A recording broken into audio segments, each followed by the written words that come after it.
Hi all, അസ്സലാമലൈക്കും. Welcome back to Silna's kitchen. ഇന്നത്തെ recipe ഒരു അടിപൊളി വെറൈറ്റി ടേസ്റ്റി ആയിട്ടുള്ള നല്ലൊരു ഈവനിങ് സ്നാക്സിന്റെ റെസിപ്പിയാണ്. കുട്ടികൾക്കും വലിയവർക്കൊക്കെ ഒരുപാട് ഇഷ്ടാവും. ഒരു തവണ ഇതുപോലെ ഉണ്ടാക്കി കഴിഞ്ഞാൽ പിന്നെ നമുക്ക് വീണ്ടും വീണ്ടും ഉണ്ടാക്കി കഴിക്കാൻ വേണ്ടി തോന്നും. അത്രയും ടേസ്റ്റി ആയിട്ടുള്ള ഒരു പലഹാരമാണ്. അപ്പോൾ ഇതെങ്ങനെയാണ് തയ്യാറാക്കുന്നതെന്ന് അറിയാനായിട്ട് വീഡിയോ സ്കിപ്പ് ചെയ്യാതെ മുഴുവനായിട്ടൊന്ന് കണ്ടു നോക്കണേ. ഇതിനായി ആദ്യം തന്നെ 250 ml കപ്പിന്റെ അളവിൽ 1 കപ്പ് നിറച്ച് ഇതുപോലെ മൈദ എടുത്തിട്ടുണ്ട്. ഈ ഒരു കണക്കനുസരിച്ചാണ് ബാക്കിയുള്ള എല്ലാ ഇൻഗ്രീഡിയൻസിന്റെ അളവും ചേർത്ത് കൊടുക്കുന്നത്. ഇനി ഇതേ കപ്പ് അളവിൽ തന്നെ 3/4 കപ്പ് അളവിൽ റവ ഇട്ട് കൊടുക്കുന്നുണ്ട്. വറുത്ത റവയാണ് എടുത്തിട്ടുള്ളത്, അതുപോലെ തന്നെ എടുക്കാൻ വേണ്ടി നോക്കുക. ഇനി ഇതിലേക്ക് 1/4 കപ്പ് അളവിൽ ചിരകിയ തേങ്ങ ഇട്ട് കൊടുക്കാം. പിന്നെ നല്ലൊരു മണത്തിന് വേണ്ടിയിട്ട് ഒരു 3 ഏലക്ക ഇട്ട് കൊടുക്കുന്നുണ്ട്. അതിൻ്റെ കൂടെ തന്നെ ഒരു നുള്ള് സോഡാപ്പൊടിയും കൂടെ ഇട്ട് കൊടുക്കുക. ഈ പലഹാരം ഒന്ന് സോഫ്റ്റായിട്ട് കിട്ടാനാണ്. ഇനി ഇതിലേക്ക് ഒഴിച്ചു കൊടുക്കുന്നത് നെയ്യാണ്. ഞാനിവിടെ 1 ടേബിൾ സ്പൂൺ അളവിൽ നിറച്ച് എടുത്തിട്ട് ഇട്ട് കൊടുക്കുന്നുണ്ട്. ഇനി അടുത്തതായിട്ട് ഇതിലേക്ക് പഞ്ചസാരയാണ് ഇട്ട് കൊടുക്കുന്നത്. ശർക്കര പൊടിച്ചത് ഉണ്ടെന്നുണ്ടെങ്കിൽ അത് ഇട്ട് കൊടുക്കാം, അതല്ല ശർക്കര ഉരുക്കിയതാണെന്നുണ്ടെങ്കിലും ഇട്ട് കൊടുക്കാവുന്നതാണ്. ഞാനിവിടെ പഞ്ചസാരയാണ് ഇട്ട് കൊടുക്കുന്നത്. 1/2 കപ്പ് അളവിൽ ഇട്ട് കൊടുത്തിട്ടുണ്ട്. ഇനി ഇതിലേക്ക് വേണ്ടത് പാലാണ്. തേങ്ങാപ്പാലോ പശുവിൻ പാലോ ഏതായിരുന്നാലും കുഴപ്പമില്ല.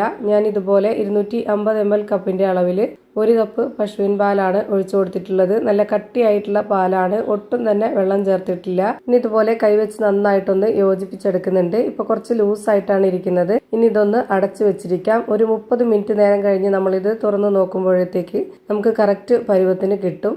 ഞാനിപ്പോൾ ഇത് റെസ്റ്റ് ചെയ്യാനായിട്ട് വെച്ചിരുന്നതിന് ശേഷം എടുത്ത് നോക്കിയപ്പോഴത്തേക്ക് കുറച്ചുകൂടെ നല്ല ടൈറ്റായിട്ട് കിട്ടിയിട്ടുണ്ട്. റവയൊക്കെ നല്ല പോലെ കുതിർന്ന് സോഫ്റ്റ് ആയിട്ടുണ്ട്.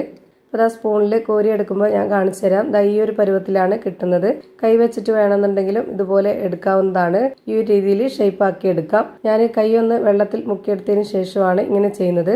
അപ്പോൾ ഒട്ടിപ്പിടിക്കാതെ കറക്റ്റ് പരുവത്തിന് കിട്ടും. ഇനി നമുക്കിത് എണ്ണയിൽ ഫ്രൈ ആക്കി എടുക്കാം. അതിന് വേണ്ടിയിട്ട് സ്റ്റവിലേക്ക് ഒരു കടായി വെച്ച് കൊടുത്തിട്ടുണ്ട്. ഫ്ലെയിം ഓൺ ആക്കിയതിന് ശേഷം അതിലേക്ക് കുറച്ച് ഓയിൽ ഒഴിച്ചു കൊടുത്തു.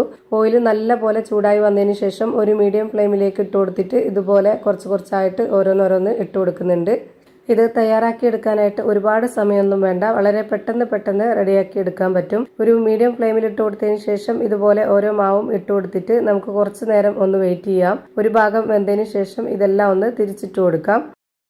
ഞാനിപ്പോൾ ഇവിടെ ആ ഒരു മീഡിയം ഫ്ലെയിമിൽ തന്നെ ഇട്ട് കൊടുത്തിട്ടാണ് വേവിച്ചെടുത്തിട്ടുള്ളത്. തിരിച്ചും മറിച്ചൊക്കെ ഇട്ട് കൊടുത്തിട്ട് നന്നായിട്ട് വേവിച്ചെടുത്തിട്ടുണ്ട്. ഇനി നമുക്ക് എണ്ണയിൽ നിന്ന് കോരി മാറ്റാവുന്നതാണ്.